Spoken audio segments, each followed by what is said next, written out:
let's move on now to IndiaMART. They came out with their numbers on Wednesday. It was a flat sequential revenue quarter, a little bit of a sequential dip in margins, but still very healthy at 37 to 38%. Profit growth was quite high, 49%, aided by higher other income. Dinesh Agarwal, founder and CEO of IndiaMART, is now here to join the quarterly numbers. Thank you very much, Mr. Agarwal, for joining in. This is Reema here. So the first question is on margins. Now, you've always guided that historically margins, on a normalized basis should be 33 to 35%. You are operating at higher margins. What explains that, and when will you get back to margins of 33 to 35%? See, if you really see, we have not been investing in the new customer growth because our churns are elevated. And that is what is also shown up in the functional P&L, where our sales and marketing expenses used to be about 17-18%, but we are only able to spend 13-14%. And that is the precise reason that the margins are elevated for right now. As we start to invest in growth, and once we have the better handle on churn, I think the margin should, in the long run, trade between 33 to 35%.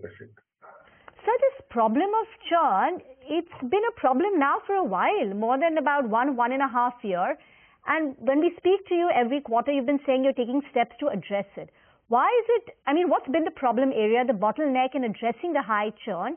And when do you think it'll get resolved? Yeah, ma'am, this is a large horizontal marketplace with especially dealing with small and medium enterprises. And small and medium enterprises have their own churn. There are external economical factors, and there is a product market fit and changing expectation setting of our internet users over the last couple of years. So I think it's a combination of a lot of things. Even to get the first time right, it takes multiple iterations. We probably found them getting it right sometime around 2015. It has worked very well until 2022-23. And post-COVID scenario, I think we are reworking on retweaking certain assumptions that we were having during 2017-18 when we when we had lesser number of suppliers on our platform. Now we have a lot more number of suppliers. And we can do more local matchmaking within the suppliers.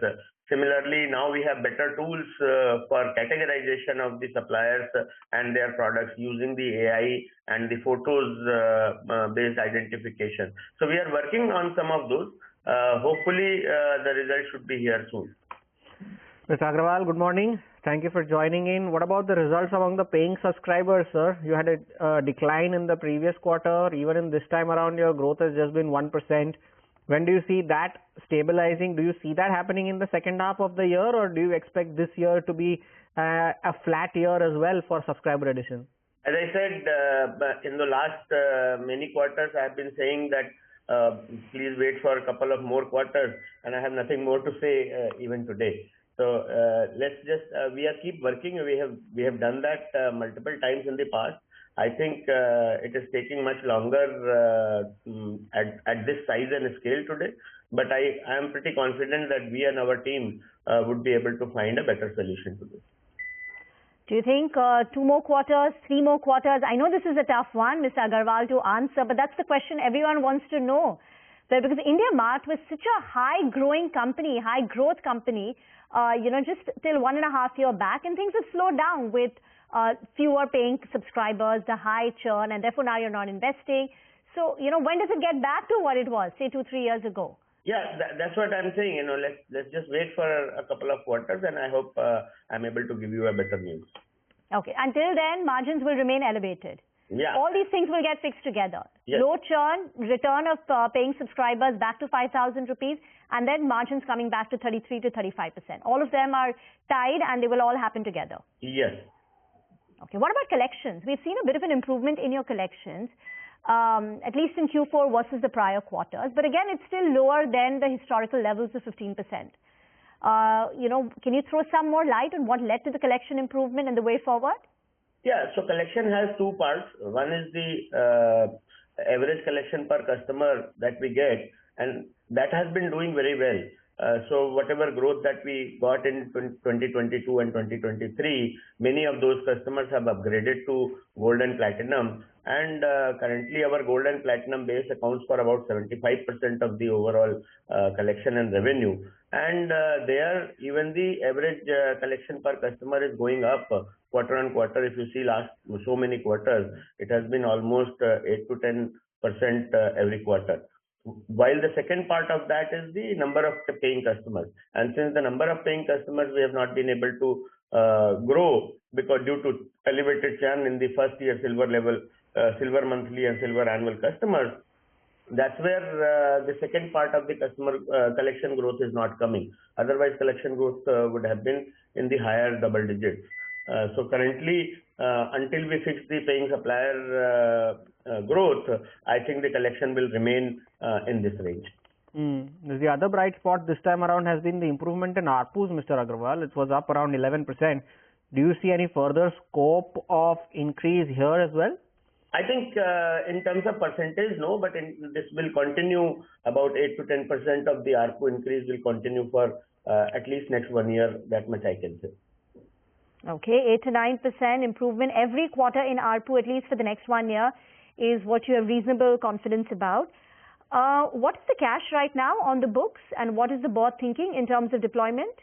Yeah, cash, we have about 2,885 crores at a consolidated level, and the board has declared a dividend of rupees 50 with 30 rupees dividend and 20 rupees special dividend. That takes away about 300 crores from here.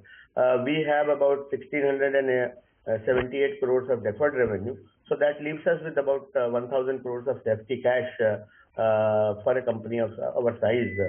We will continue to accumulate and see if there are any investment or M&A opportunities going forward.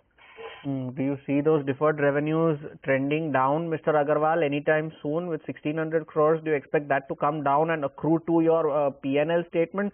And part two is that you have 1,000 crores. You said you can try utilizing that 1,000 crore cash for M&A. Is there something on the lookout? No, we always have been looking at these things. Last year we made some of the follow-on investments. We also made a very good investment in ID5, and ID5 as a company has done very, very well. On your question on the deferred revenue, in fact, deferred revenue is the very healthy metrics for our future revenues. We have a current portion of deferred revenue at about 64% and non-current portion at about 36%. So that makes it about 20 months of revenue, pre-booked revenue, which is there in the deferred revenue, and that gives us the confidence that our revenue from operation, despite the collection being lower in the past few quarters, revenue from operations has been going in the double digits. Okay. So last year, Mr. Agarwal, just one final question. Your revenue growth was 16%. In FY24, revenue growth was 21.5%. FY23, revenue growth was about 30%. What can you guide your shareholders for what IndiaMART is likely to do in FY26? I know it's tough, but some sort of an indication to the shareholders. Yeah, given the revenue growth always mimics the collection growth in the last 4 quarters or so.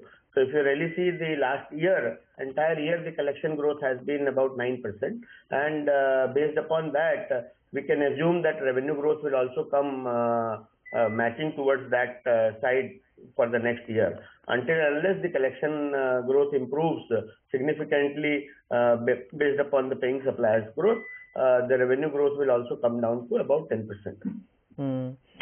All right, Mr. Agarwal, we'll hold you to these numbers. Thank you so much for sparing time and joining us today. Wish you good luck for FY26. By the way, IndiaMART has recovered from the lows of the day, currently trading around 0.8% lower. What has fallen to the lows of the day, though, is JSW Steel, and that is after the Supreme Court verdict rejecting JSW Steel's resolution plan for Bhushan Power and Steel